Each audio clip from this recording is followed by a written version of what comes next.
Eu vou apresentar a vocês um pouquinho a SOCESP, acho que vocês têm tido contato com a nossa regional. Eu gostaria de apresentar rapidinho para vocês.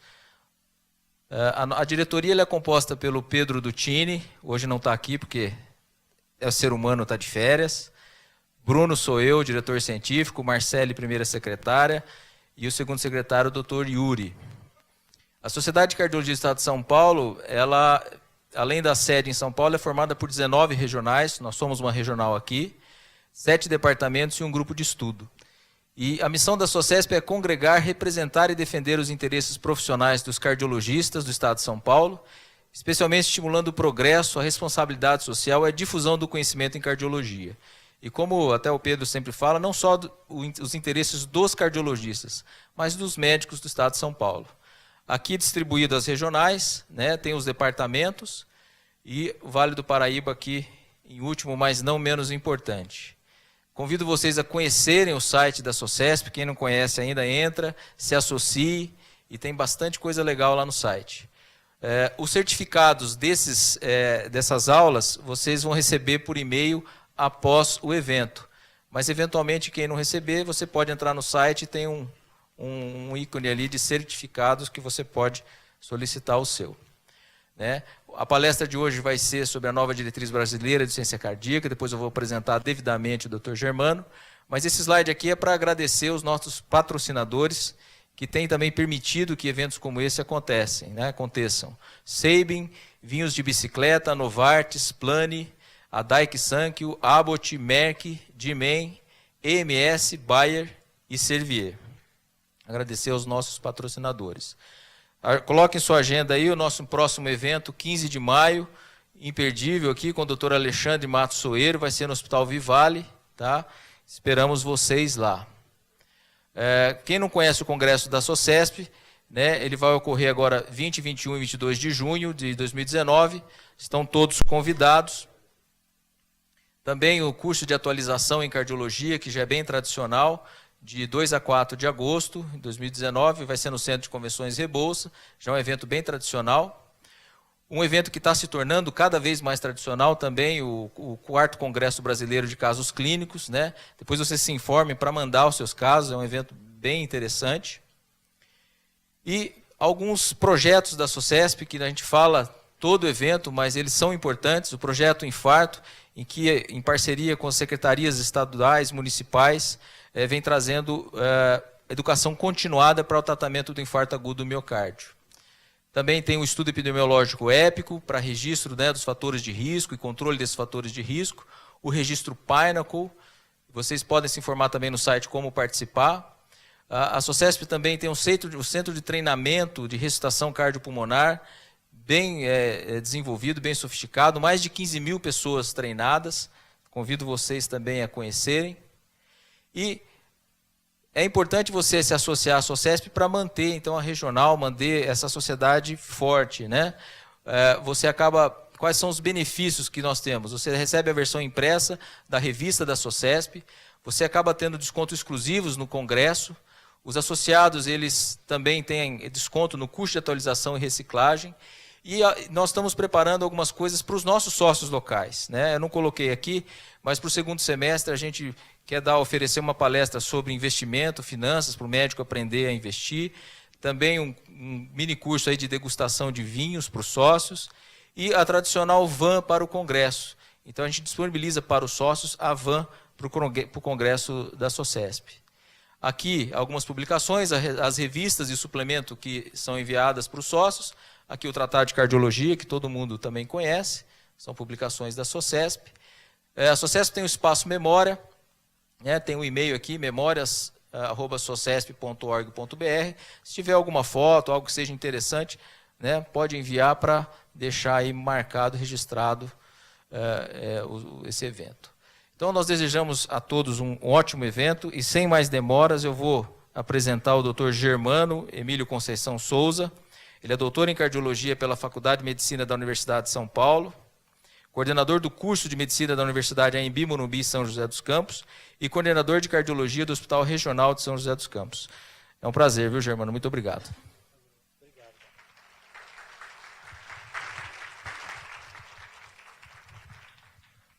Obrigado, pessoal. Obrigado, Bruno, pela apresentação. O Bruno é um amigo de longa data, né, Bruno? Nós conhecemos na trincheira, né, no Instituto do Coração. Somos amigos até hoje e sem dúvida, é uma honra para mim estar aqui. Primeiro que é uma honra para mim porque eu estou em casa. Né? Estou em casa, eu estou num hospital que, apesar de novo, é um hospital que é extremamente prazeroso de trabalhar. Eu trabalho aqui no Hospital Regional como coordenador da cardiologia e da clínica médica. Eu também trabalho, como foi apresentado, como coordenador do curso de medicina da Universidade Anhembi Morumbi, também recém-nascido aqui em São José dos Campos. Então, eu cuido de 2 bebês, né, eu costumo dizer. E esses 2 bebês que têm aproximadamente 1 ano aliás, exatamente 1 ano foi inaugurado esse hospital, que são desafiadores, porém extremamente prazerosos, porque começar simultaneamente 2 projetos de grande porte, numa cidade que não é a cidade onde eu trabalhava exclusivamente em São Paulo, trabalhava no Instituto do Coração, desde sempre, né? 20 anos aqui em São Paulo, 20 anos estava no HC em Cor, e vim diretamente para cá para tocar esses 2 projetos. Então, a Sociedade de Cardiologia do Estado de São Paulo, da qual sou sócio desde 2002, com a nossa unidade, nossa recém-nascida unidade, núcleo de insuficiência de cardiopatias, aqui de coronariopatias e cardiologia e clínica médica do Hospital Regional de São José dos Campos, e com a expertise, com um assunto que é meu assunto predileto, né, a insuficiência cardíaca grave dentro da cardiologia, com todos os seus subgrupos, tem sido alvo da minha dedicação diuturna, eu diria, até nas férias. Minha esposa que sabe bem, né? Passar as férias em um hospital na Europa, nos Estados Unidos, visitando o lugar, porque férias para que férias? Vamos estudar, vamos trabalhar. Até as crianças nascerem era isso que a gente respirava, incluindo nos horários de folga. Então, para nós é um prazer enorme falar, e esse produto, que foi a diretriz de insuficiência cardíaca, ela foi um produto de uma equipe com a qual eu tenho bastante afinidade, que já se encontra, eu conheço há 20 anos, a maioria deles, e que trabalha também, mais ou menos no mesmo pique, dedicados à insuficiência cardíaca. E a gente se encontra, de quando em vez, pela SBC, para definir essas diretrizes brasileiras de insuficiência cardíaca. Essa nova diretriz, ela foi gestada o ano passado, e ela foi de fato, só um pouquinho. Ela foi definida como uma das nossas prioridades na SBC para o ano passado e para esse ano, justamente porque existiam vários pontos que mereciam destaque e modificação em relação à diretriz passada. Nós fizemos a primeira diretriz que eu participei foi em 2009. Essa diretriz de 2009 sofreu diversas mudanças. Em 2012 houve uma complementação e agora em 2018 nós tivemos essa nova versão que eu vou trazer para vocês aqui alguns pontos, né? Como foi que eu resolvi fazer isso aqui? Primeiro, declarar meus potenciais conflitos de interesse. Então, eu tenho potenciais conflitos de interesse como speaker e consultor científico e de pesquisa para a Novartis e Merck, e para a CMS Medical e Berlin Heart, que são indústrias de equipamentos de assistência circulatória mecânica, que já patrocinaram minha ida para alguns centros de pesquisa, centros de desenvolvimento na Europa, nos Estados Unidos, por exemplo. Então, eu quero agradecer o apoio que esse tipo de iniciativa dá e a liberdade que eu tenho absoluta para falar o que eu acredito que de fato é cientificamente apto, comprovado, e o que não o for, eu vou colocar que é uma opinião minha. Então, esse é um compromisso que eu trago para os senhores aqui. Essa é a diretriz, é o texto aqui, então, estamos nós aqui presentes na diretriz, o nosso hospital aqui, sim, já representado. Então, o regional recém-nascido, com meses de nascimento, já estava sendo representado na diretriz de insuficiência cardíaca. Para nós, isso é motivo de orgulho aqui da nossa casa. E eu decidi sumarizar isso aqui em a parte de C crônica e C aguda. Então, nós vamos falar um pouquinho sobre os avanços dessa diretriz, o que mudou na modificação em relação à IC crônica, a insuficiência cardíaca crônica, e a insuficiência cardíaca aguda ou agudizada. E o método que eu vou utilizar para isso é uma discussão de casos. Naturalmente, não dá para a gente fazer uma metodologia ativa de ensino clássica aqui, mas nós temos poucos minutos. Vou tentar aproveitar esses minutos da melhor forma possível, sob a forma de discussão de casos clínicos, para trazer de vocês para uma realidade do dia a dia, de 2 casos reais que aconteceram comigo, tá? E que podem ilustrar esses conceitos preliminares. Esse primeiro caso é um senhor de 62 anos, no meu consultório privado, lá em São Paulo, que eu ainda mantenho. Ele é um paciente que é empresário, diretor de empresa de tecnologia. Ele procurou por dispneia aos esforços moderados há 3 meses. Na realidade, vou resumir bastante o caso aqui. Ele é um paciente que teve múltiplos infartos prévios. O último tinha sido em 2015. E foi implantado um desfibrilador porque ele tinha uma taquicardia ventricular seguida de síncope na ausência de infarto. Ele teve uma TV com pulso, porém com instabilidade. Excluiu-se infarto agudo do miocárdio na época. O CAT dele era um CAT crônico. Ele já tinha sido revascularizado no passado, há 5 anos atrás. Ele é hipertenso dislipidêmico e ainda era tabagista. Ele fuma ainda, até hoje ele ainda fuma. Mas está vivo, tá bem. Então, ele estava naquela época com angina no momento da consulta em classe funcional 2, ou seja, tinha dispneia para grandes esforços. Esse era o básico da história desse paciente. As medicações dele de uso habitual eram furosemida, 40 mg uma vez ao dia, enalapril 10 2 vezes, bisoprolol, beta-bloqueador 5 mg uma vez, espironolactona 25 mg uma vez, digital, meio comprimido 3 vezes por semana, aspirina e rosuvastatina de 20 mg. Ele, de exame físico, ele tinha basicamente o exame inespecífico, mas estava descorado uma cruz, frequência cardíaca de 64 batimentos por minuto, ritmo regular, uma PA de 100 por 70, saturando 96% em ar ambiente. Tinha uma estase de jugular de 7 centímetros de água, e fora isso o exame clínico era normal, não chamava atenção. Nesse momento, medicado, amplamente medicado, e em classe funcional 2. Aqui nas diretrizes, então, estou trazendo aqui já um quadro da nossa diretriz, o que é que ela comenta a respeito de diagnóstico e prevenção da insuficiência cardíaca. Esse aqui são quadros interessantes que a nova diretriz traz, que são quadros que sumarizam as indicações classe 1 em alguns tópicos. Então, por exemplo, essa já é uma das vantagens dessa nova diretriz. Em vez de ficar tudo apenas espalhado ao longo do corpo do texto, essa diretriz tem 104 páginas, você encontra muitas vezes num quadro, num olhar, você já tem lá uma série de recomendações do que você deve fazer. Então, aqui para diagnóstico tem eletrocardiograma e ecocardiograma na avaliação inicial de todos os pacientes com suspeita de insuficiência cardíaca, novo eco quando há mudança do estado clínico ou após a otimização do tratamento.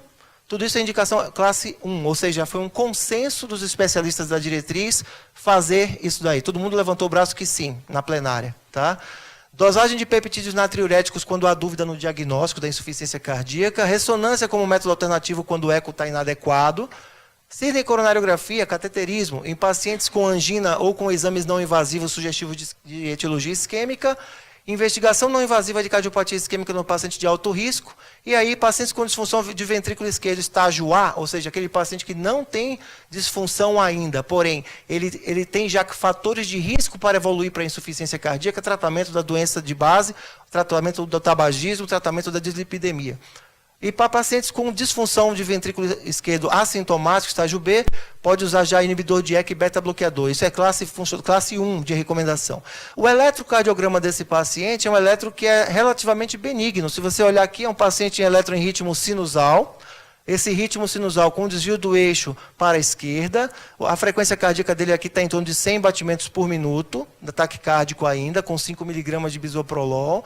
Ele está com a área inativa inferior, mas tem uma progressão lenta de R na parede anterior, e uma alteração inespecífica da repolarização ventricular. E o QRS é estreito. Se você olhar aqui, é um QRS que está a 106 milissegundos, não dá nem 120 milissegundos. Esse é um ponto. Raio-X de tórax é uma área cardíaca limítrofe, com pouca ou nenhuma congestão. Tem uma linhazinha aqui, B de Kelly aqui, tem uma cisurite, mas é uma congestão discreta, sem alterações outras, esse raio-x.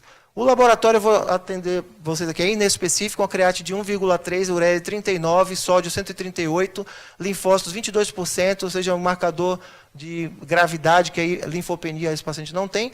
A fração de ejeção de 26% no ecocardiograma pelo Simpson. Então, feito o Simpson, eco 26% de fração de ejeção. Então, esse paciente tem uma cardiomiopatia isquêmica, que é um estágio C, ou seja, é um paciente que tem ou teve sintoma no passado. Nesse caso, ele tem sintomas em classe funcional 2.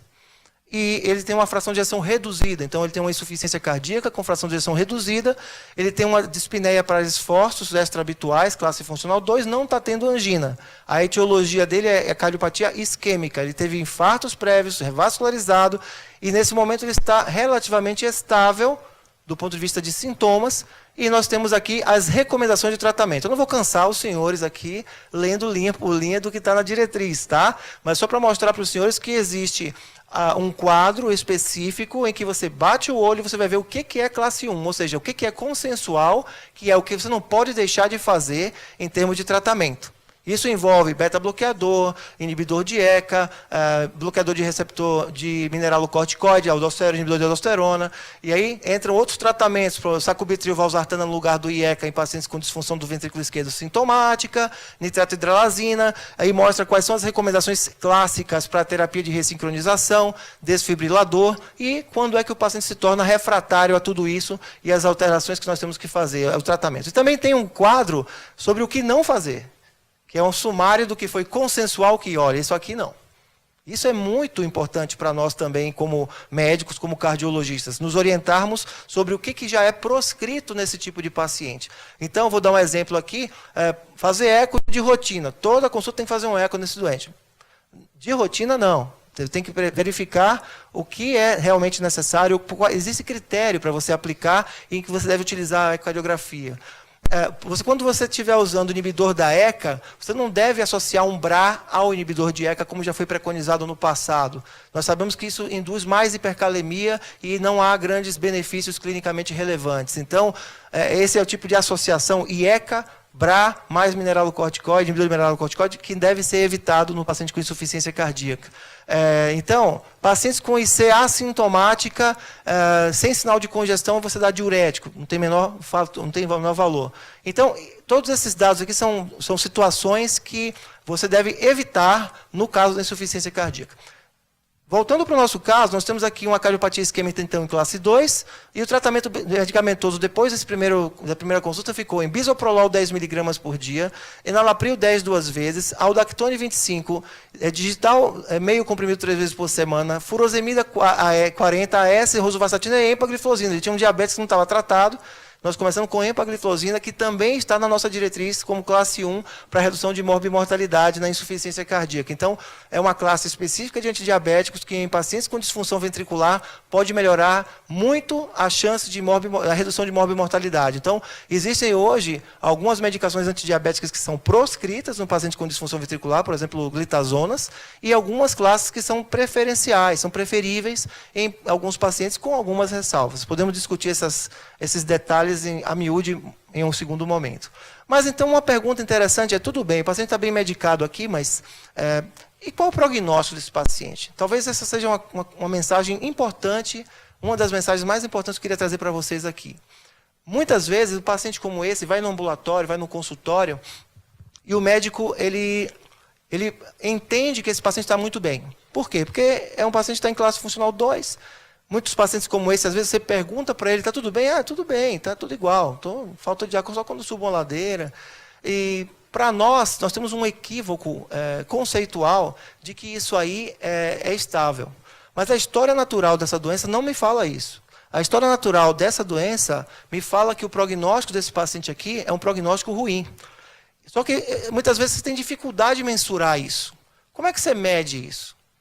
Ah, Germano, tudo bem, vai. Um paciente está péssimo na UTI, chocado, dependendo de 2 drogas vasoativas ou com balão intraórtico ou com assistência circulatória, tudo bem que esse cara está mal. Mas quando é que eu vou saber que o meu paciente do consultório está mal? E quão mal ele está? Então, essas ferramentas nós não estamos muitas vezes acostumados a utilizar, mas hoje... Vocês estão com um smartphone aí, pessoal? Então, todo mundo está com um smartphone aí, né? Então, entra nessa página agora, por favor, só para vocês sentirem mais ou menos a facilidade de você dar um prognóstico legal para o seu paciente. www.heartfailurerisk.org. Pronto, aqui ó, insuficiência cardíaca risco.org. Tá dando para enxergar aí? Então vai, você põe no Google e cai lá, vai calculadora direta. Tem no MDCalc também, tem facílimo.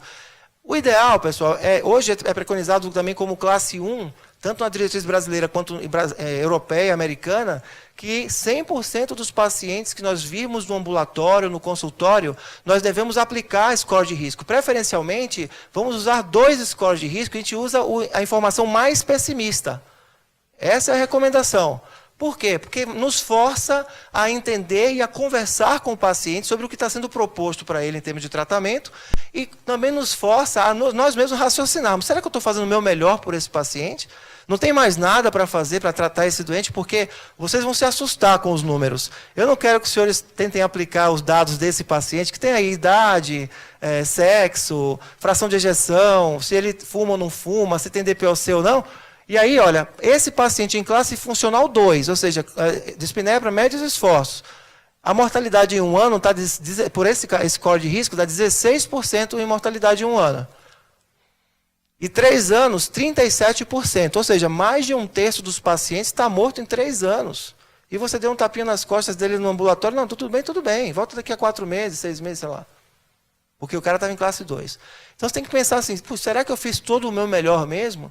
Tá, agora vamos fazer o seguinte, um exercício. Se esse paciente estivesse em classe funcional 3, ou seja, se ele estivesse com dispneia para pequenos esforços, andou no plano mais ou menos um quarteirão, ele sentiu falta de ar. Olha a mortalidade, ó. 22,7% em 1 ano, por essa ferramenta aí. E 50%, 49% em 3 anos. Metade dos sujeitos que chegaram no seu consultório com essas características vai estar morto daqui a 3 anos. E isso bem medicado. Estou falando já levando em consideração o tratamento farmacológico que ele está recebendo nesse momento. Deu para entender o tamanho da encrenca?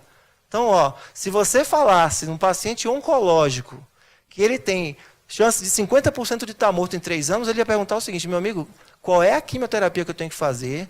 Qual é a cirurgia que eu tenho que fazer? O que eu tenho que fazer? Radioterapia, químio, o que for. Mas cardiopatia ainda não comove tanto assim. E é o que mais mata, pessoal. Epidemiologicamente, insuficiência cardíaca hoje é número 1. De morbidade e de mortalidade. Síndrome coronária aguda está ali junto, mas a insuficiência cardíaca só cresce. Então percebam o seguinte, nós temos uma doença aqui que tem uma mortalidade brutal, mesmo quando bem medicado. Né? Nós temos aqui uma doença que tem uma morbidade muito grande, até esse 50% de mortalidade, esse paciente interna, reinterna, isso quando não tem uma morte súbita em casa. A prevalência populacional é mais que o dobro das mortes por oncologia, e a gente ainda não tem aquele apelo emocional. Então, cabe a nós, profissionais de saúde, começarmos a fazer esse exercício, primeiro internamente, para depois nós começarmos a formar opinião em relação a isso. Então, esse é um ponto muito importante. Nosso paciente, então, recebeu um tratamento de sinal de congestão depois, nós introduzimos sacubitril/valsartana e começamos a titular a dose. Nós vamos explicar aqui o porquê de ter feito essa troca do inibidor de ECA para essa medicação. Essa é uma das grandes novidades dessa diretriz. Bisoprolol, nós esticamos a dose mais para cima, a frequência estava alta, agora a frequência está em torno de 60, a PA de 100 por 60 em classe funcional 1, melhorou a dispneia, o paciente está assintomático agora. 135 de sódio, potássio 3,7, o NT-proBNP caiu, antes ele tinha 3.500, foi para 1.400, HB de 9,8, normal aqui, ureia subiu, ureia e creatina subiram. Isso foi uma situação real, foi a primeira vez que eu fiz essa troca de IECA para sacubitril/valsartana. Ele não tem mais sinais de congestão, desculpa, ele não tem mais aquele refluxo hepatojugular que tinha na primeira consulta. Perdeu 7 quilos em 1 semana. Bisoprolol 10, furosemida metade da dose, expirou no 25, e aí eu mantive digoxina e diurético que foram sendo desmamados ao longo do tempo. Eu quero fazer um comentário aqui. O sacubitril/valsartana, ele foi mostrado que ele reduz mortalidade em cima do inibidor da ECA em 2014. Eu consegui uma doação em 2016 para fazer essa medicação, foi a primeira vez que eu utilizei, e esse paciente utilizou essa medicação, foi a primeira... E ele, o que aconteceu com esse doente? Ele piorou a função renal e começou a atender a hipotensão sintomática. Porém, o que aconteceu? Eu tinha mantido os diuréticos dele. E esse paciente urinou um monte. Em 1 semana ele perdeu 7 quilos. Essa medicação ela tem um potencial natriurético, além de vasodilatador mais potente, e isso fez com que eu começasse a enxugar a prescrição desse paciente. Então, quando começou a piorar a função renal e da hipotensão sintomática, eu comecei a reduzir diurético e liberar líquido via oral para ele. E esse paciente depois ficou com basicamente bisoprolol, sacubitril, valsartana, espironolactona, sem diurético, sem digital, só o AS, estatina e o tratamento para diabetes. E aí esse paciente reajustou a volemia, voltou à função renal normal e continuamos numa boa. O paciente está em classe funcional 1 até hoje e o dado continua fumando. Tá? Isso aí não teve jeito, não teve cessação de tabagismo que a gente fizesse. Mas essa aqui é o sumário da nossa diretriz, na parte de C crônica. Tem aqui, então, o paciente com insuficiência cardíaca com fração de ejeção reduzida e sintomática, se já está em terapia tripla, com IECA ou BRA, mais beta-bloqueador, mais antagonista mineralocorticoide, reavalia clínica e funcionalmente. Se ele está assintomático, deixa quieto. Se o paciente está em classe 1, com beta-bloque, IECA e diurético, tudo bem. Esse paciente não estava em classe 1, ele estava em classe funcional 2. E aí, a fração de ejeção dele estava quanto? Maior que 35% ou menor que 35%? Menor, estava 26%. Então, quais as estratégias adicionais? Se a fração de ejeção é menor que 35%, era para trocar IECA e BRA por sacubitril valsartana. Só que eu não esperei sair a diretriz em 2018 para poder fazer isso. Eu fiz isso em 2016. Tudo bem? Então, vamos lá. O que está em verde aqui é classe 1. Ou seja, todo mundo concordou. Terapia de ressincronização, por exemplo, só seria classe 1 se eu tivesse um QRS maior que 150 milissegundos com ele sintomático. Não tinha, o QRS era estreito, então não se aplica terapia de ressincronização. CDI, ele já tinha. Era uma cardiopatia isquêmica com fração de ejeção baixa e ele também tinha tido uma ATV sintomática. Aí foi fácil indicar o desfibrilador. E nitrato hidralazina no paciente que seja afrodescendente autodeclarado, porque tem um estudo chamado AHEFT que mostrou que nitrato hidralazina em cima do tratamento habitual pode reduzir morbidade e, em alguns subgrupos, até morbimortalidade. Então, nós temos aqui as recomendações mais contundentes da nova diretriz e esse quadro aqui é um quadro bem interessante também, porque ele sumariza. A gente copiou um pouquinho algumas coisas da europeia, tá? Assim, mudar de cor, que é classe 1, que é classe 2A. Isso a gente usou essa licença poética também. Mas aqui tem também os estágios da insuficiência cardíaca em estágio de cuidado paliativo. Esse é um outro ponto importante que essa diretriz nova aparece. Então, o cuidado paliativo aparece com um destaque um pouco maior. Esse é um ponto que nós, cardiologistas, também temos uma certa dificuldade em, primeiro, introjetar, né? Nosso paciente, ele morre muito. A maior parte dos nossos pacientes é muito grave e tende a morrer mesmo. E quando está numa fase mais avançada da doença. Porém, a gente tem muito pouca estrutura nossa, interna e das nossas equipes para trabalhar com os conceitos de paliação. Então, até o conceito de medicina paliativa, ele é muito mais amplo do que a gente imagina inicialmente. Então, a gente pensa só no paciente terminal, para a gente começar a fazer alguma medicação para diminuir a dor.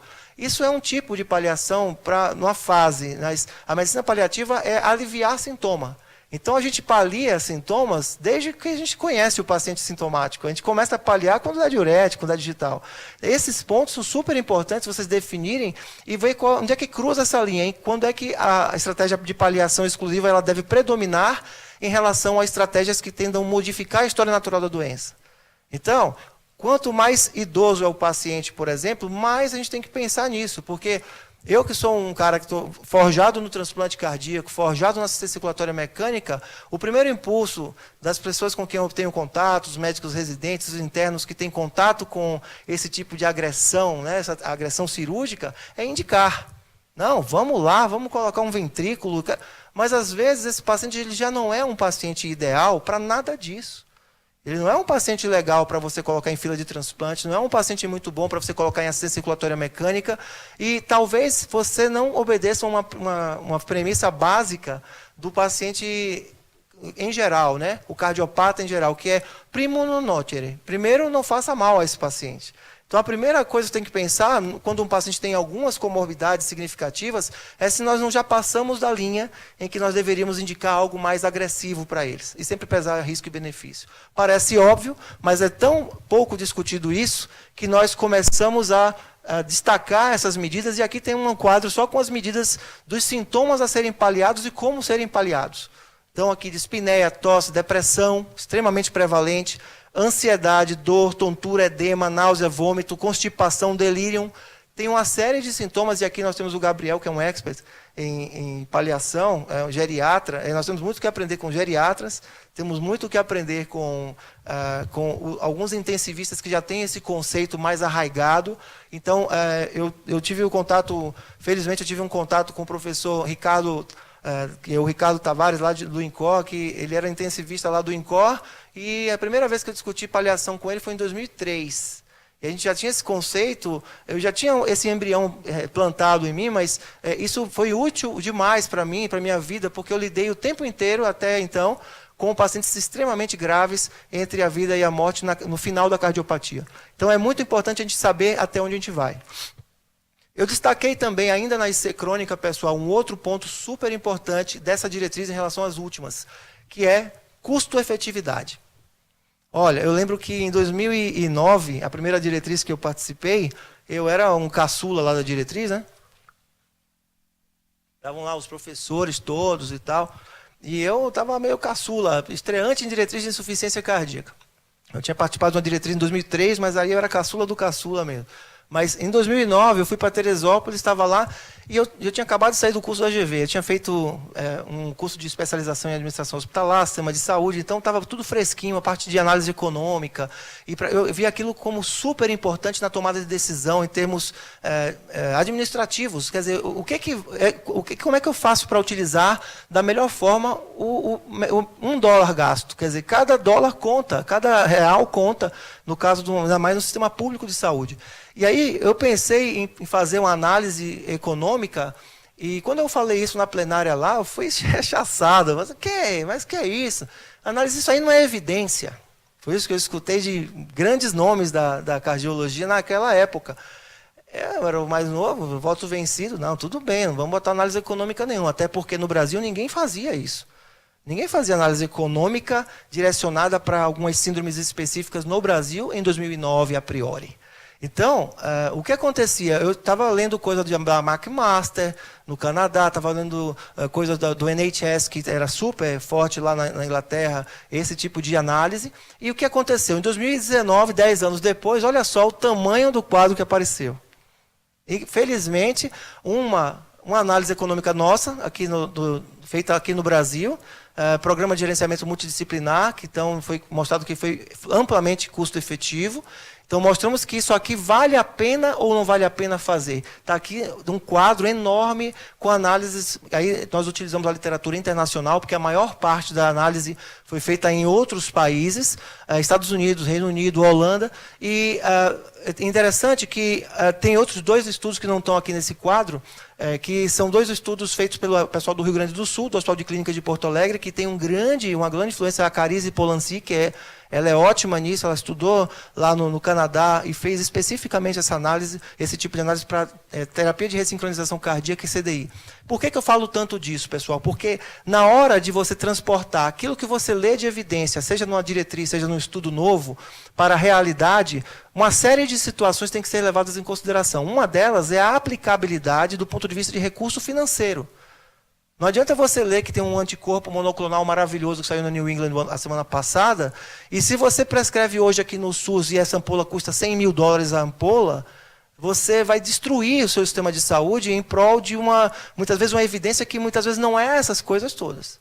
Então, cuidado com esse impulso de prescrever a novidade. Você tem que fazer uma análise criteriosa e entender em que contexto você está. Se você está num contexto de saúde pública, isso é particularmente importante. Num ambiente em que você tem controle absoluto sobre os custos, o que é muito raro hoje em dia, as fontes pagadoras sempre têm interesse nessa área, é importante que você comece a analisar com um prisma um pouco diferente. E isso, finalmente, influenciou uma diretriz no Brasil. Foi a primeira diretriz que levou em consideração isso. Nós fomos pioneiros nisso. Tenho certeza que isso vai contaminar outras diretrizes de várias especialidades aqui no nosso meio também. Então, fechamos aqui a parte de C crônica. Desculpem aí o avançar aí dos minutos. Eu vou falar um pouco agora de C aguda. Então, nesse caso, o paciente recebeu a melhor evidência disponível, estamos de olho nesse paciente, melhoramos um pouco a curva de sobrevivência dele porque nós fizemos um ajuste terapêutico, mas esse paciente é um candidato potencial para tratamento cirúrgico futuro. Ele ainda está em janela para tal, estamos de olho nele. Agora, eu tenho que dividir esse caso aqui, que é um caso que aconteceu comigo no hospital privado em São Paulo. Esse caso é uma tragédia. Então, é um rapaz de 25 anos, alguns de vocês já conhecem esse caso, mas eu trago para a gente discutir alguns pontos. Ele ilustra muito bem qual é o meu pensamento em relação à insuficiência cardíaca aguda, que está em consonância com o que nós colocamos na diretriz, na parte de ser aguda. É um rapaz de 25 anos, de origem oriental. Ele não tinha nenhum antecedente, aliás, é um sujeito que fazia atividade física regularmente, um sujeito super atleta, direitinho, não usava nada de droga ilícita, isso está bem claro realmente. Já vou antecipando as perguntas que vocês fariam para esse paciente no final. E esse paciente, eu vou resumir também o caso, ele teve uma dor precordial tipicíssima. Num dia, eu vou falar, dia 30 de outubro de 2017. Foi um grande hospital privado em São Paulo, foi num pronto atendimento, e aí o que o colega fez lá? Olhou para a cara dele, você fez supino hoje? Eu fiz, está com dor no peito para os 2 braços. Então, fez supino? Fez. Então toma aqui teu Miozan e vai para casa, cara, vai, que 25 anos, por favor, né, meu, todo tatuadinho, todo malhadinho, vai embora. Ok. A irmã dele é enfermeira, lá do Oswaldo Cruz, lá em São Paulo, onde eu tenho uma equipe de insuficiência cardíaca e transplante lá, né? Eu coordeno lá o time, tem uma equipe que trabalha comigo lá. Nessa época eu trabalhava full time lá também. E dor precordial típica e dispensado em outro serviço. Foi dispensado. No dia seguinte, terça-feira, falta de ar. Parou a dor, né? 12 horas de dor, acabou a dor, falta de ar. Ele começou, a irmã dele é enfermeira e a mãe dele é enfermeira intensivista da Beneficência Portuguesa. Na quarta-feira, ele começou a ficar taquipneico, assim, taquipneico, taquicárdico. A irmã falou, não, volta no pronto-socorro. Volta lá. Ele voltou no pronto-socorro do mesmo hospital, lá fora, no outro hospital, né? E aí fizeram um diagnóstico de miopericardiite. Então fizeram um eletro, tinha uma área inativa anterior extensa, já. Tinha um marcador de necrose muscular estratosférico, troponina estourada, e o eco com fração de ação de 30%, com asnesia anterolateral, um VD bom, e já tinha até um trombo intracavitário. Na ponta do VET, um trombo de 2,5 cm ali, meio que um trombo pediculado, né? Aquele trombo que dá vontade de fazer uma trombectomia. Só que o sujeito chegou lá, então eles fizeram um diagnóstico no outro hospital de miopericardiite. Então agora sim, miopericardiite. O cara custou a entender que podia ter doença coronária nesse menino, tá? Então vamos lá, nós estamos diante, então, ele chegou para nós, então a irmã falou, não, tudo bem, você quer levar para a UTI, mas agora eu vou remover para o Oswaldo Cruz, lá e tal. O doutor Germano, 5 da manhã, né? Desculpa me ligar esse horário, mas aqui meu irmão teve isso, isso e isso, eu queria que o senhor ouvisse. Então, tudo bem, peguei, saí daqui, estava aqui em São José, 6h30 da manhã, estava lá na beira do leito do irmão dela. Estava já na UTI, e já estava marcada a ressonância dele. Tinha acabado de chegar a transferência de madrugada, e estava marcada a ressonância. Isso já era dia 2 de novembro, no dia dos finados.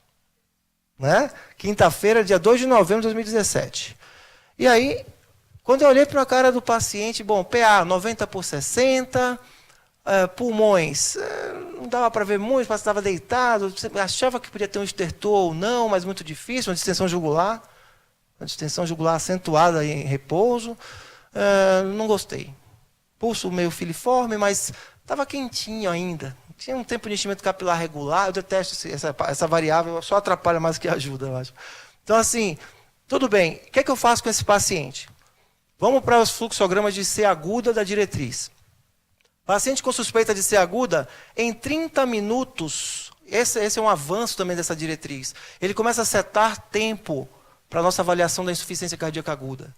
A gente bradava, a gente que fica dando aula para cima e para baixo nesse Brasilzão aí, ou fora também, a gente ficava bradando o tempo inteiro que a gente caça FVTV quando o sujeito está rebaixado, né? Vocês já aprenderam, a turma lá de trás, o paciente está rebaixado lá, você vai atrás de uma fibrilação ventricular porque dá para dar um choquinho e melhorar, certo, pessoal?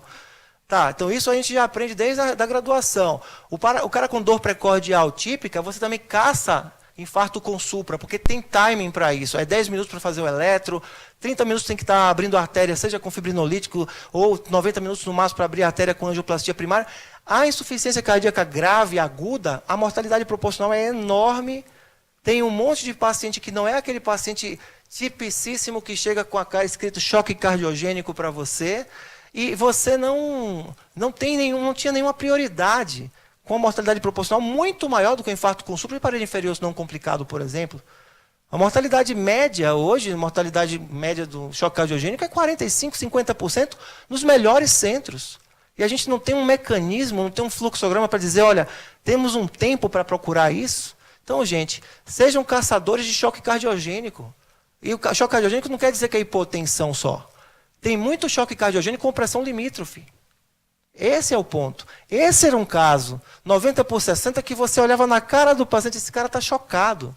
Eu não vou esperar 12 horas para ver a diurese dele em 12 horas. Eu não vou usar o lactato daqui a 6 horas, esse doente. Esse cara está chocado na minha cara aqui. E já estava com a ressonância marcada. Eu falei, desmarca, vamos para o... Onde vocês mandariam esse paciente? Para que exame? Vamos para o CAT. Né? Vamos ver o que está acontecendo. Muito bem. Então aqui, olha, paciente com insuficiência respiratória, infarto agudo do miocárdio, choque cardiogênico, edema agudo dos pulmões, taquiarritmia ou BRAD, aí causas mecânicas agudas, alguma complicação mecânica do infarto. Você tem que rastrear isso aqui dentro de 30 minutos. Tem que saber se o cara tem ou não tem isso daqui. Porque aí muda tudo. Estratificamos o risco na sala de emergência. O risco é baixo. Aí você pode fazer um tratamento inicial, respondeu bem ao tratamento, em 72 horas no máximo o cara voltou para casa. Muitos desses pacientes que chegam dessa forma na sala de emergência, a gente nem teria mandado para a sala de emergência. Mas esses pacientes aqui na aguda, risco intermediário, vai para a unidade intensiva e alto risco também vai para a unidade intensiva. Como é que eu identifico a presença de risco imediato? Aí você tem aqui um quadro na diretriz que mostra presença respiratória aguda, o que faz com isso? Infarto, o que tem que fazer? Angioplastia primária ou trombolítico. Presença de choque cardiogênico, inotrópico, balão intraórtico, suporte circulatório mecânico. Então, você tem aqui na diretriz um destaque para buscar ativamente essas situações em tempo hábil e o que você deve fazer com cada uma das situações que são de alto risco. Aí você tem aqui, do ponto de vista diagnóstico, o que você não pode deixar de fazer. Então está aqui, na IC aguda você vai classificar entre nova ou crônica agudizada.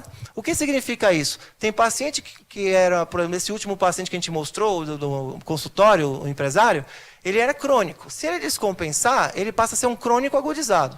É diferente de um menino que tinha 25 anos, não tinha absolutamente nada, teve um infarto e aí faz uma insuficiência cardíaca aguda de novo. Ou seja, é a primeira vez que ele faz insuficiência cardíaca na vida dele. É muito diferente, gente. São síndromes completamente distintas na insuficiência cardíaca. Então, essa diferenciação é importante, se é crônico descompensado ou se é um agudo de fato. A insuficiência cardíaca com fração de ejeção reduzida ou preservada. Temos aí pacientes que têm síndrome de insuficiência cardíaca com fração de ejeção acima de 50%, por exemplo. É muito comum no idoso, mulher idosa, fibrilação atrial, hipertensa diabética. Quadro de insuficiência cardíaca, você faz o eco fração de ejeção de 60%. Comum. Absolutamente. Metade dos casos de insuficiência cardíaca acima de 65 anos de idade tem fração de ejeção preservada. E o tratamento é diferente. Né? Você tem alguns ajustes diferentes. Fator causal e fator descompensador. Presença de comorbidades descompensadas. Qual é o perfil clínico hemodinâmico? Se o paciente está quente, congesto, frio e congesto, quente, seco, frio e seco. E o perfil de risco clínico. Aí você começa o tratamento. Nesse caso, no paciente com IC aguda, o paciente estava com menos de 85, estava com 85 a 110, você pode usar inotrópico, usar vasodilatador, tem uma série de tentativas. Mas esse paciente estava grave, muito grave. Nós pedimos para ligar inotrópico imediatamente para ele e a gente mandou para o CAT. Olha o que aconteceu nesse CAT.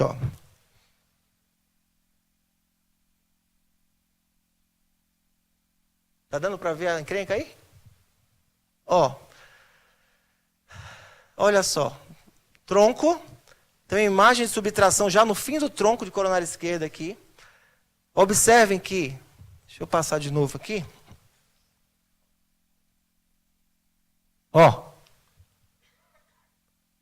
Tronco. Aqui já tem uma imagem de subtração. Tem trombo e tem uma imagem esquisita aqui descendo a CX. Isso é uma lâmina de dissecção. Uma dissecção espontânea de coronária. Olha que azar desse menino. Além de ser 25 anos de idade, é muito mais comum em mulher do que em homem. Embora seja um evento relativamente infrequente. E acontece com esse rapaz. Pode acontecer. DA fechado e sai esse diagonalzinho aqui que não está dando para nada. Olha só. Então, pessoal, no final é um infarto de tronco. Nós estamos num infarto de tronco barra DA, ainda com um fluxo mais ou menos aí na CX. Tá vendo aí? Agora ficou claro, né? Agora olha aqui. Tá vendo essa imagem? Fique melhor para ver. Tá vendo? tronco fechado praticamente, está no fiapinho para ser X, um lúmen falso aqui, e a DA fechada. Ou seja, todo o ventrículo esquerdo desse menino está fechado desde segunda-feira. Lembre, é terceiro PIN agora. Nós estamos na quinta, esse cara chegou na segunda. E aí, faz o que com esse negócio? E outra, não é placa de ateroma, isso aqui é dissecção espontânea de coronária. E aí, claro, né, nessa brincadeira aí, lá na sala de hemodinâmica, o menino estava afundando, né, a olhos vistos. Estava com 110, 115 de frequência, no meio do procedimento estava 150 de frequência cardíaca e ritmo sinusal. Para vocês lá do fundo aí, para vocês. Qual é a equação do débito cardíaco? O débito cardíaco é igual a volume sistólico vezes frequência. Tá. Se esse cara me chega com frequência de 150 batimentos por minuto, o que aconteceu com esse volume sistólico desse paciente? Está lá embaixo, tá no subsolo. Então, volume sistólico baixíssimo. Ah, tem gente que me pergunta, por que você não deu ivabradina? Por que você não deu propranolol, carvedilol, frequência alta? Nesse momento descompensado em choque cardiogênico, esquece, gente. Isso aqui é outra coisa. Você só vai melhorar essa frequência quando você melhorar o volume sistólico desse paciente. Aí, quando o volume sistólico melhorar, a frequência naturalmente vai cair. Isso aqui é uma hiperativação adrenérgica brutal de um paciente que está morrendo na nossa cara, entendeu? Então, esse foi um dos critérios que fez com que eu achasse que esse cara estava em choque cardiogênico com 90 por 60 de PA. Ele estava com 110, 115 de frequência em ritmo sinusal. Eu falei, está ruim isso aqui. Está ruim. A história de 3 dias de infarto. Área inativa anterior extensa. Eu não sei como é a coronária desse cara. Eu vou mandar esse cara para uma ressonância para parar na ressonância? Ele ia parar na ressonância. E aí a gente mandou para o CAT, estava isso aqui. Quando visualizou isso, PAM de 40, certo? Frequência de 150, dobuta de 20, não estava fazendo nem cócegas. O que vocês fariam nesse momento? Eu quero ouvir opiniões, pô. Eu quero dividir minhas angústias com vocês, né? O que vocês fariam agora?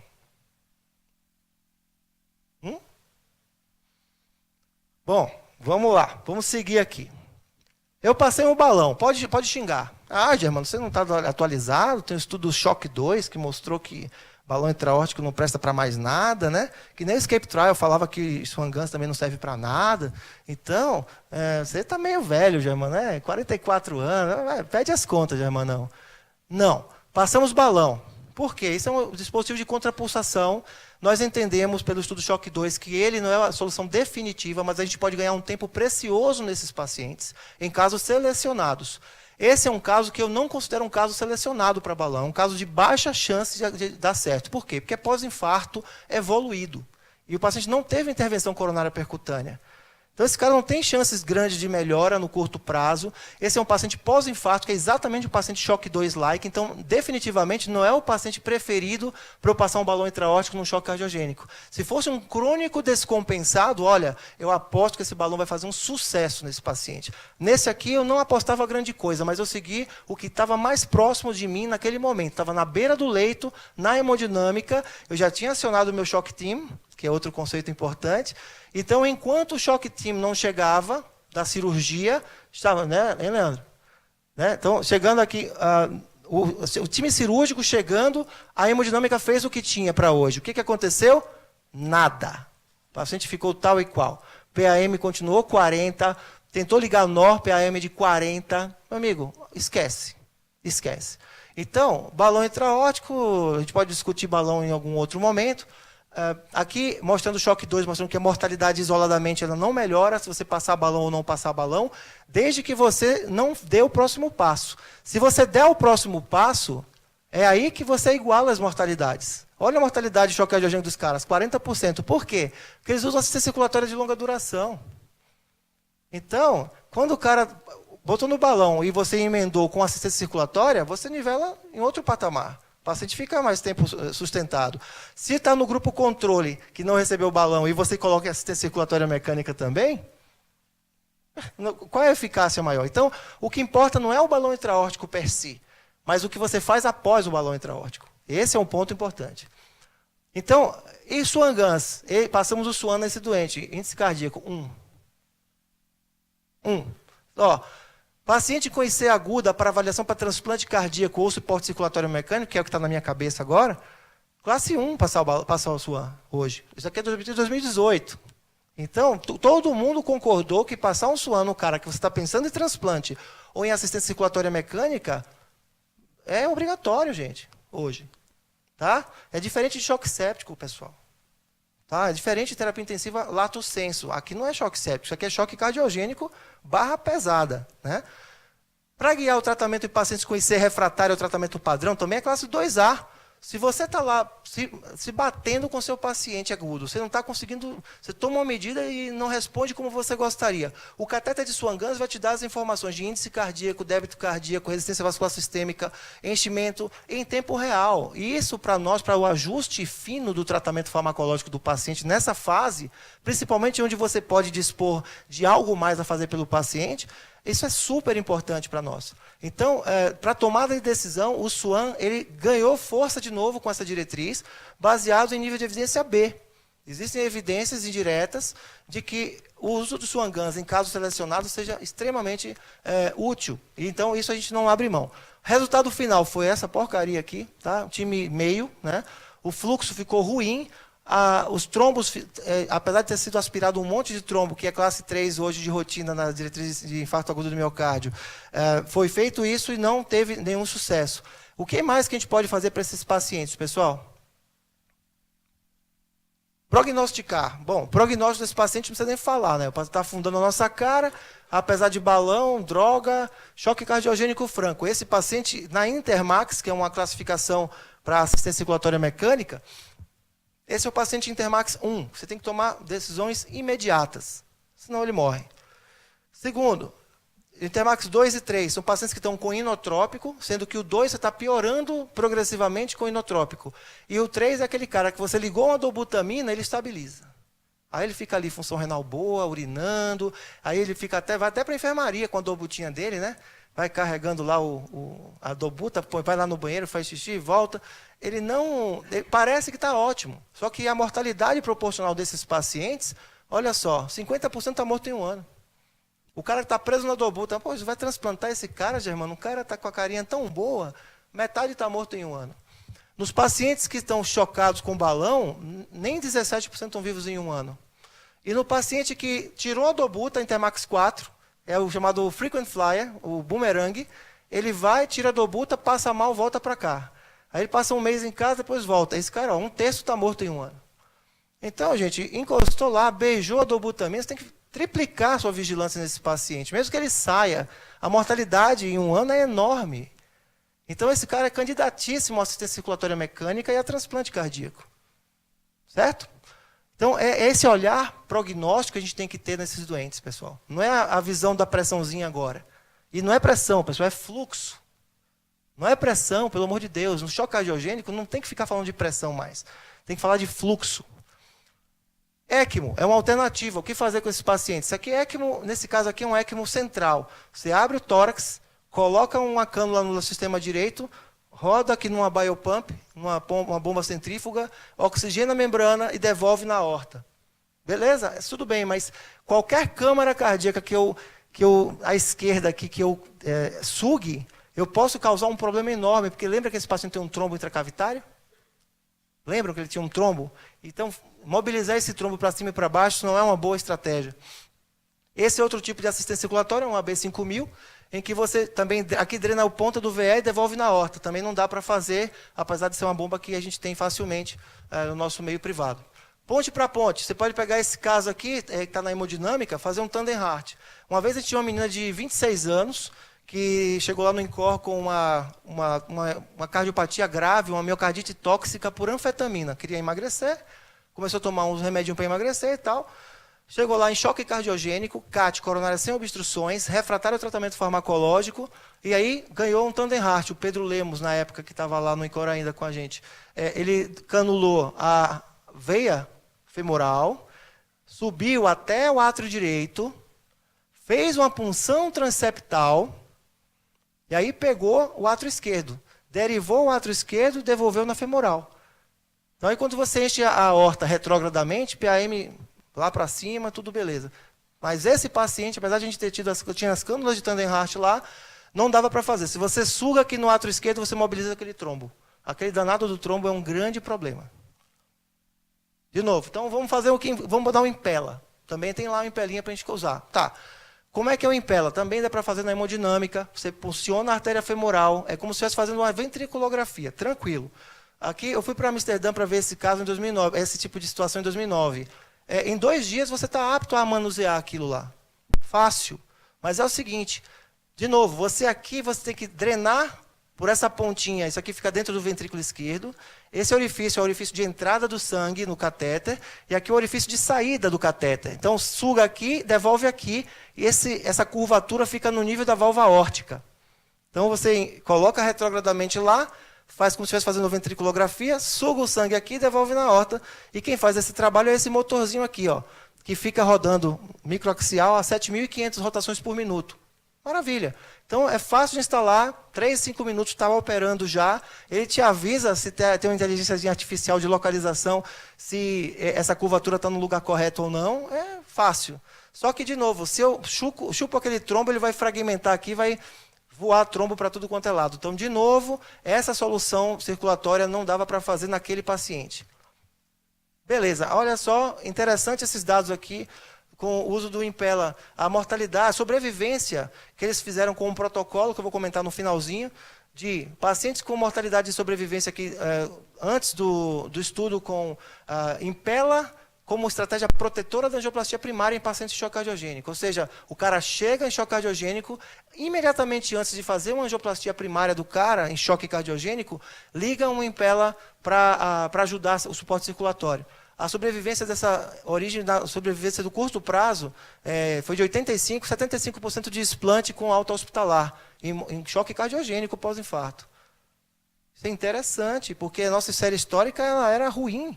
50% a 60% de mortalidade em todo o mundo, não tinha, mesmo em trials. Então, essa série começou em Detroit, mas depois se expandiu. Vou mostrar a rede que existe hoje nos Estados Unidos a respeito disso. E aí tem a diferença de sobrevivência nesses pequenos estudos. Estudos com N pequeno ainda tem alguns vieses aqui, mas apontam uma tendência. Então, a caracterização do choque cardiogênico tem várias variáveis aqui, eles apontam de acordo com os estudos. Aqui uma coisa super legal, porque é o conceito de time de choque, está na nossa diretriz também, mostra que nós temos hoje, temos o Heart Team, que já está bem estabelecido em muitas coisas, tomada de decisão, revascularização miocárdica, troca valvar, se vai para TAV ou cirurgia a céu aberto.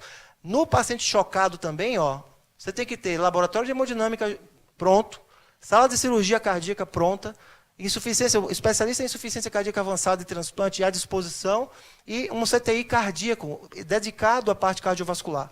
E a equipe é essa aqui, ó, cardiologia intervencionista, cirurgião cardíaco, especialista em insuficiência cardíaca e transplante, e DAV, que é a parte clínica, que é o que eu faço, por exemplo, e o cardiointensivista.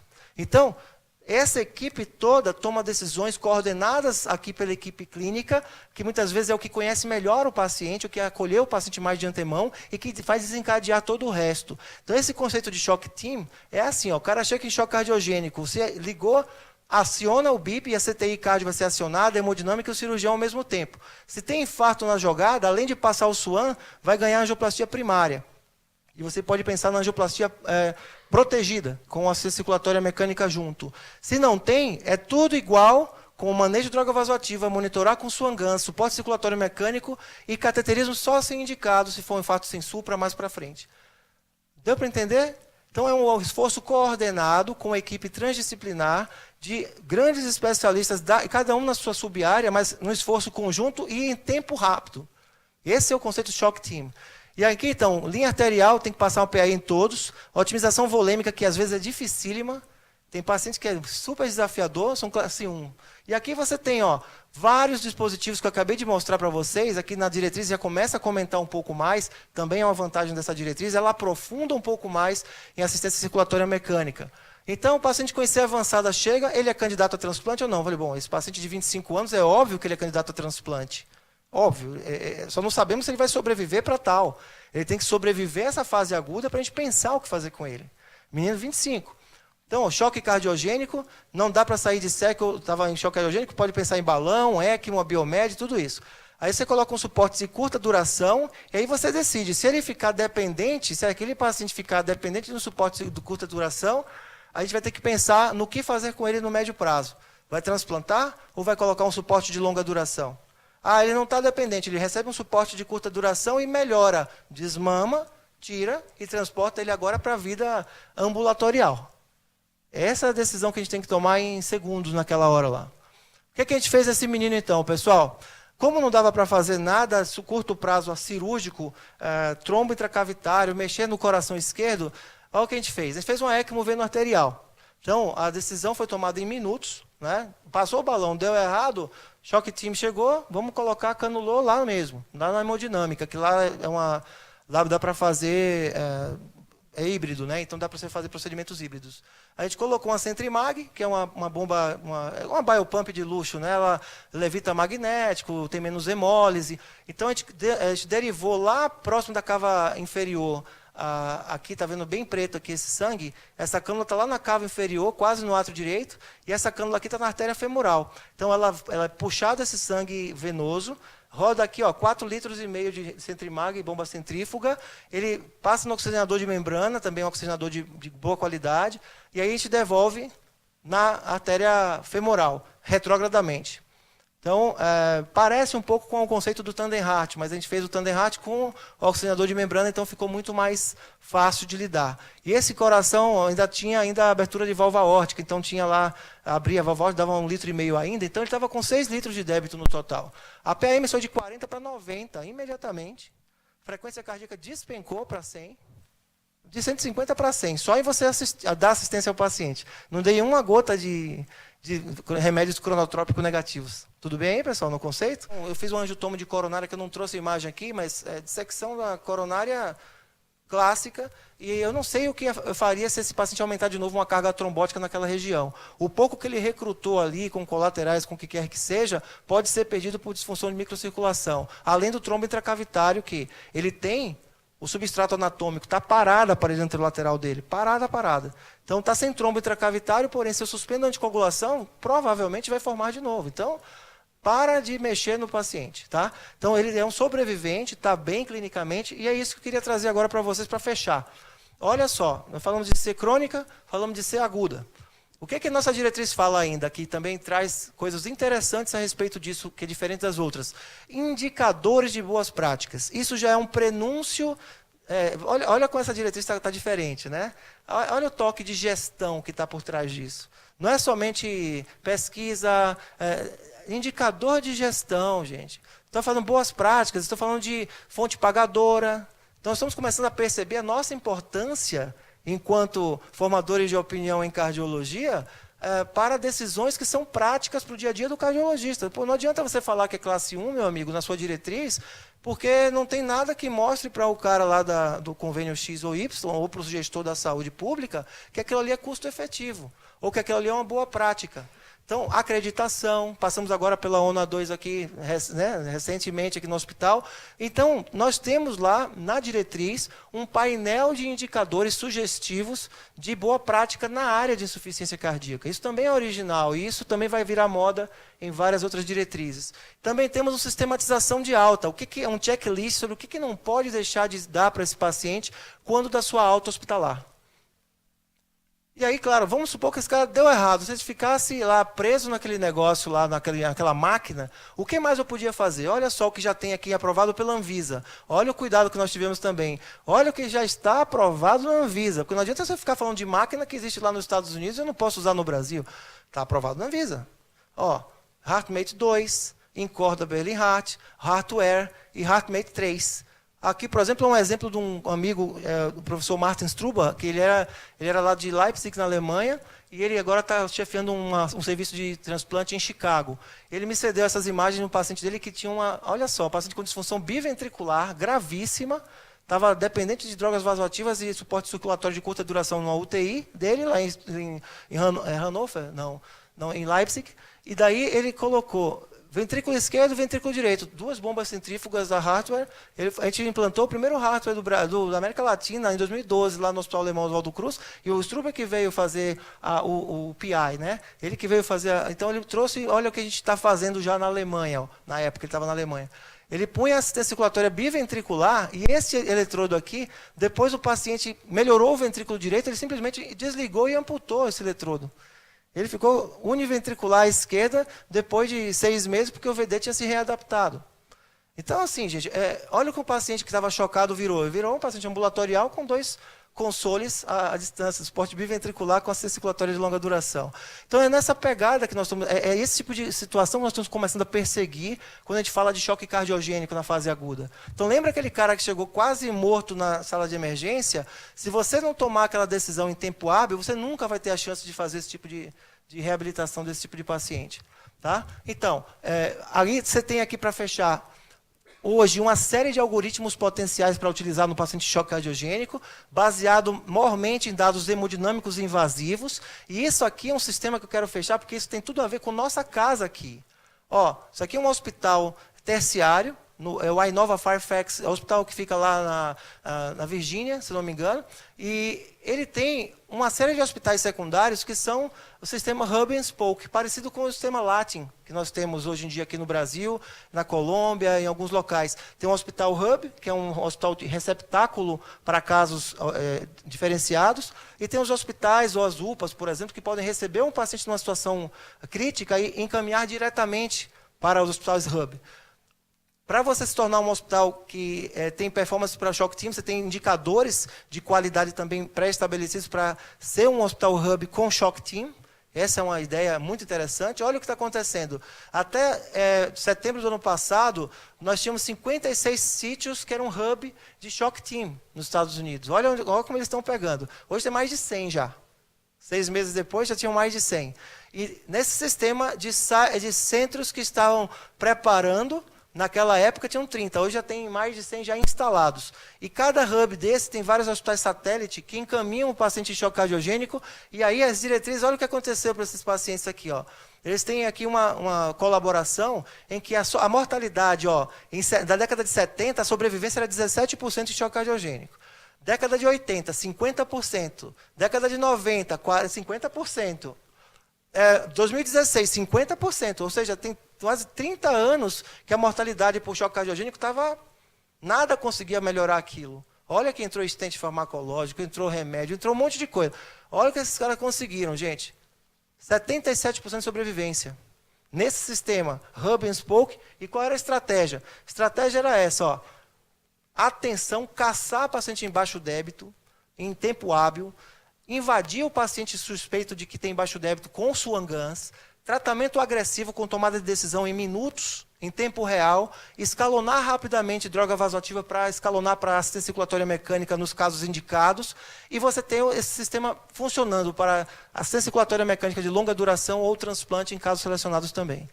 Nesse contexto, pessoal, a sobrevivência foi para 77%. Gente, isso é muito importante. É muito importante. E é um pacote de medidas. Então, para fechar as mensagens que eu queria deixar para vocês, pessoal, com esses 2 casos eu trouxe muitos conceitos, eu sei que foi muito longa a apresentação, mas a ideia era trazer aqui para a discussão a condição crônica e a aguda. Eu tive o desafio de falar de uma diretriz de 104 páginas, com um monte de vontade de coisa para falar que eu tenho aqui dentro de mim, para dividir com vocês, mas eu tive que resumir isso aqui. Então, se vocês estiverem dormindo aí, quiser agora acordar, porque só tem esses últimos 2 slides, a mensagem é essa aqui, para fechar. Na IC crônica, nós incorporamos novos fármacos que fazem diferença em termos de mortalidade na insuficiência cardíaca, principalmente sacubitril valsartan. Essa foi a grande novidade nessa diretriz em termos farmacológicos. Análise de custo-efetividade passou a ter prioridade na nossa diretriz. Isso é responsabilidade com a aplicabilidade do que a gente está indicando. Indicador de desempenho mostra que nós estamos preocupados com gestão dos indicadores, melhoria contínua dos serviços e acreditação dos nossos serviços. E cuidados paliativos. Cuidado paliativo é uma coisa que estava fora do vocabulário da cardiologia e hoje é um destaque na nossa diretriz. Na IC aguda, aí é o que eu acabei de comentar com vocês. Primeiro, abordagem inicial agressiva. Você tem que olhar para o cara com insuficiência cardíaca com maus olhos. Esse cara não está legal, até prova em contrário. Não é o contrário. Ele tem que te provar que ele está muito bem para você começar a aliviar um pouco sua tensão. Então, tanto quanto você pega um cara desacordado, tanto quanto o cara com dor torácica. Caçar o paciente de alto risco. Naquele paciente que eu falei, ele estava com aquela carinha limítrofe. Limítrofe é ruim até prova em contrário. 90 por 60 é ruim até prova em contrário. Tá? Nada daquela tentativa de limpar o pronto-socorro. Aquilo não vai dar certo. Tá? Catéter de artéria pulmonar, sim. Pacientes que você pensa em assistência circulatória mecânica, pacientes que estão em risco de estar em baixo débito, o catéter pode ajudar muito, ou quando você está perdido. ênfase no uso precoce de dispositivos de assistência circulatória mecânica. Então, tem que perder o medo disso. Se você está num serviço que não tem, você deve fazer parte de uma rede que provavelmente tem assistência circulatória mecânica à disposição já.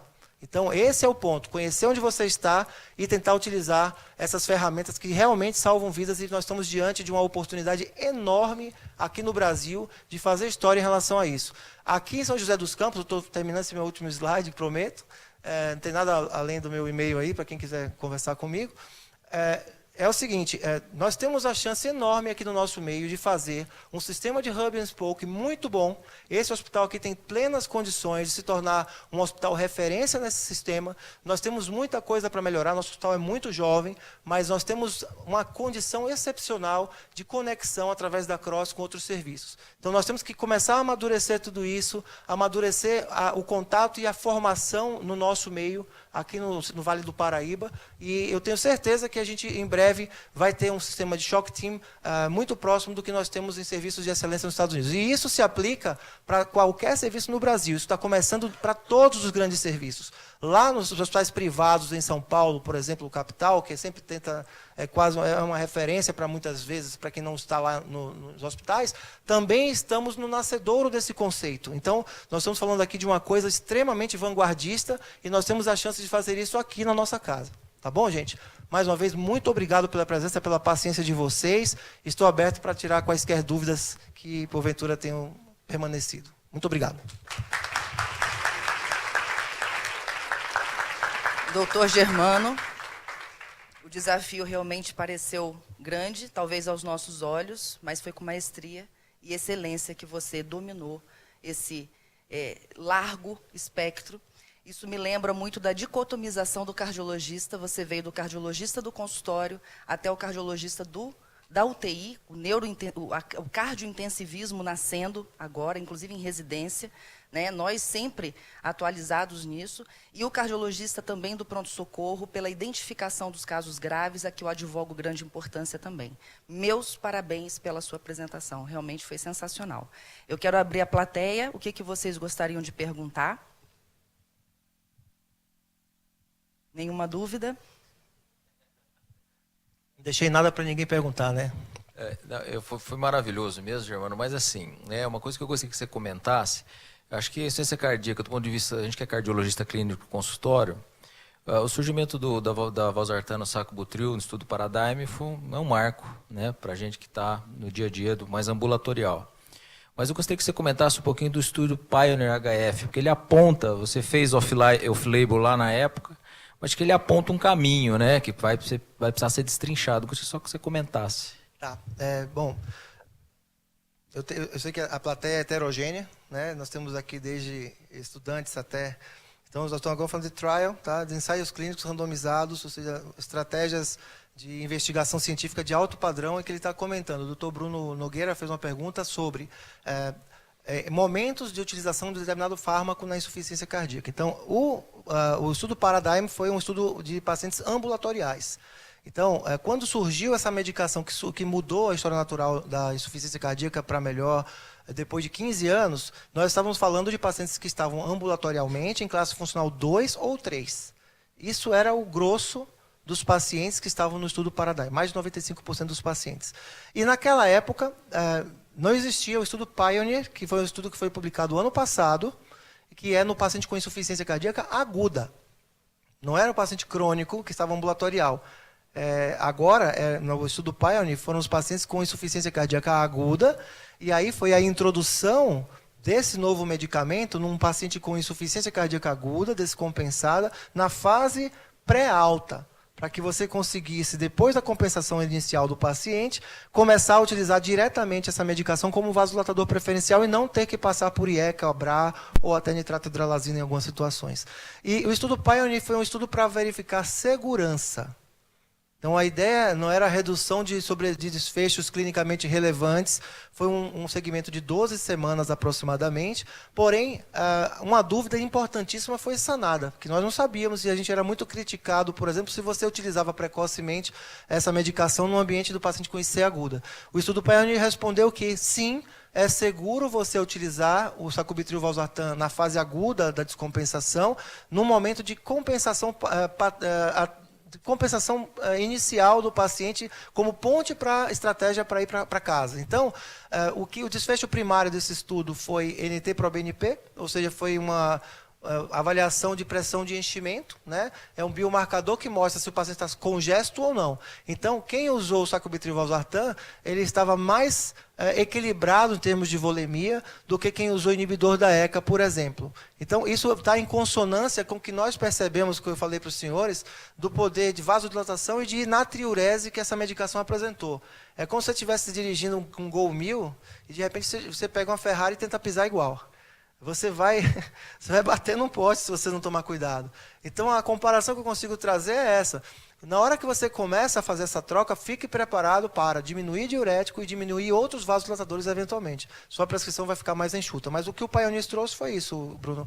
Mostrou segurança na abordagem dos pacientes que estão em fase aguda de insuficiência cardíaca na transição para a alta hospitalar. Então, dá para começar já com o paciente internado.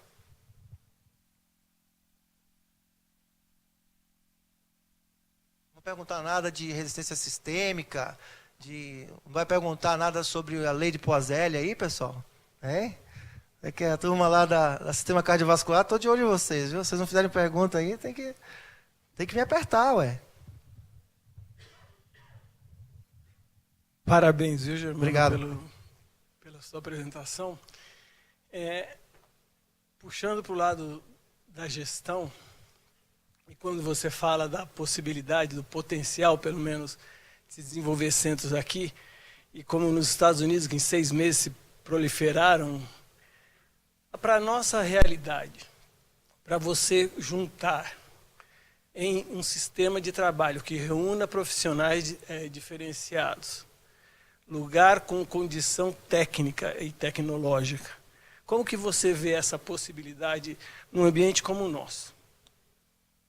Pelos custos, pela via que vai financiar isso, num hospital, como você falou, este aqui que é um hospital público. Perfeito.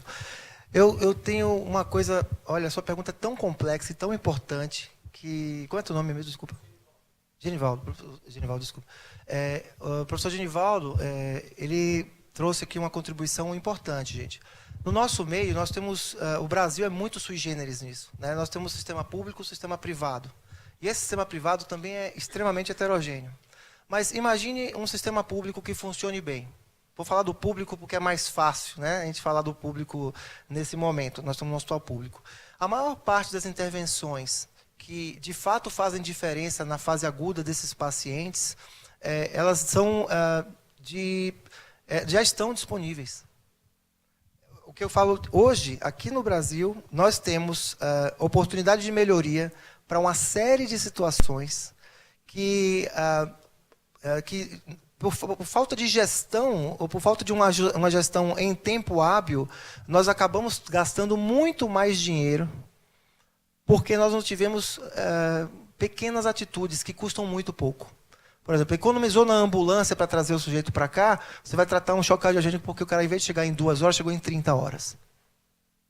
Entende? Então, se a gente começar a sensibilizar, e aí é nosso papel, nós como formadores de opinião, aqui na região, eu estou começando aqui na região, mas eu sou um sonhador. Nesse sentido, a gente vai trabalhar fortemente para capacitação e treinamento dos colegas de toda a região que estiver envolvida com esse sistema Hub and Spoke, tem que receber um treinamento de capacitação contínuo, tem que ter acesso ao serviço, conhecer o serviço, saber o que é feito no serviço, para entender o que de fato faz diferença a ele lá na ponta. O sujeito está numa UPA X, ele tem que entender a continuidade do que acontece com o paciente quando ele manda para cá. A gente tem que trazer essa cultura. 90% das vezes o paciente chega aqui mais tardio do que nós gostaríamos. Se ele chega tardio, pessoal, o custo dele triplica, quadruplica. Eu vou dar um exemplo de uma senhora que a gente tratou. Ela tinha 60 anos de idade aproximadamente e foi no primeiro mês de operação do hospital. Todo mundo vai lembrar desse caso aqui. Uma paciente chegou, ela chegou tardia, ela chegou na fase aguda, num local adequado, mas assim com 2, 3 horas de dor, não recebeu estratégia de recanalização precoce, nem fibrinólise, nem angioplastia, nem nada, e chegou para nós pela CROSS 30 horas depois do choque cardiogênico, do infarto. Ela chegou, ela não estava com aquele choque desenhado na cara, não. Ela chegou com uma paciente de infarto evoluído, 30 horas de história, e aí foi para o CAT. No CAT, estava naquela janelinha, eu não trouxe aqui a síndrome coronária aguda, mas a janelinha de 12 a 48 horas, que ainda é razoável abrir artéria relacionada ao infarto hoje, pela diretriz europeia, e foi aberta a artéria dela, dei a zona no toco, e a paciente volta para a UTI. Aí, aquela história, lá vai a gente, né? Olhar lá os pacientes, dar uma olhadinha, assim, 104 de frequência, não está legal. De novo, infarto evoluído, frequência alta. Ah, mas a pressão dela está 96 por 60. Não está legal, não. Isso aí era sexta-feira de tardinha, tinha jogo da Copa na época, era junho, né, do ano passado. E falei, velho, essa vai ter. Talvez tenha alta amanhã. Não vai ter alta amanhã. Não vai ter, não. Aí no outro dia a gente passa, BAVT. Só aí, passa para cá, passo, tal, provisório. E aí, choque cardiogênico, chocadaça, né? Choque, desagou no choque, balão. O balão, surpreendentemente, nessa paciente, deu um trabalhão para a turma da cardíaca e da hemodinâmica, mas estabilizou, e essa paciente estabilizou e a gente começou a ter isquemia da perna depois de 7 dias, mas ela começou a desmamar do balão. Estabilizou clinicamente, permitiu o tratamento farmacológico, duras penas. A paciente ficou 21 dias na UTI, aproximadamente, teve alta. Ela saiu, ela sobreviveu, ela tinha múltiplas comorbidades, ela tinha uma obesidade 36 de índice de massa corpórea, DPOC, sabe? Disfunção renal, arteriopatia grave, isquemiou a perna, saiu. Mas quanto teria sido, quanto foi o custo dessa paciente? Quanto tempo ela passou e esse delta de poucas horas que ela teve para receber o tratamento mais apropriado custou aí 21 dias de UTI, mais não sei quantos, uns 50 dias de internação aproximadamente. Sobreviveu, podia ter morrido. E custou uma fábula para a gente. Entendeu? Então, se a gente começar a analisar do ponto de vista de custo-efetividade, a gente começar a sensibilizar os responsáveis pelo atraso, né? Porque o responsável não é porque não tinha motorista, porque não tinha ambulância, porque não sabia que existia o hospital, aí tudo bem, que o hospital era novo.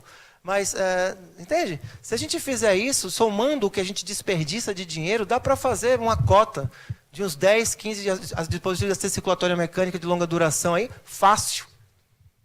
Nessa economia dos desperdícios que acontecem hoje. Então, uma boa medicina ela custa mais barato do que uma medicina ruim. Esse que é o ponto, entendeu?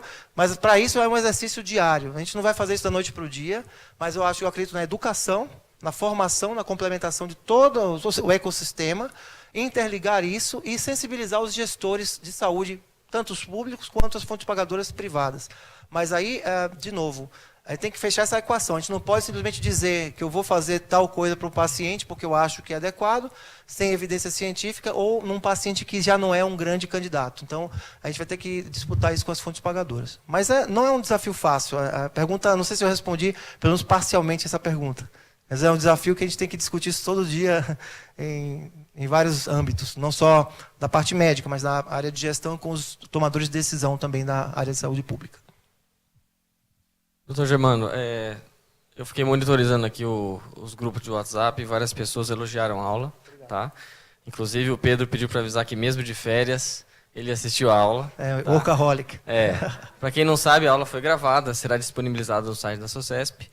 Então, várias pessoas puderam assistir ao vivo, outras com certeza assistirão no site. Desculpa. Voltando à sua fala inicial, nós estamos em casa, né? Aqui no Hospital Regional, mas como membro da SOCESP, acho que ficamos muito agradecidos pela sua aula.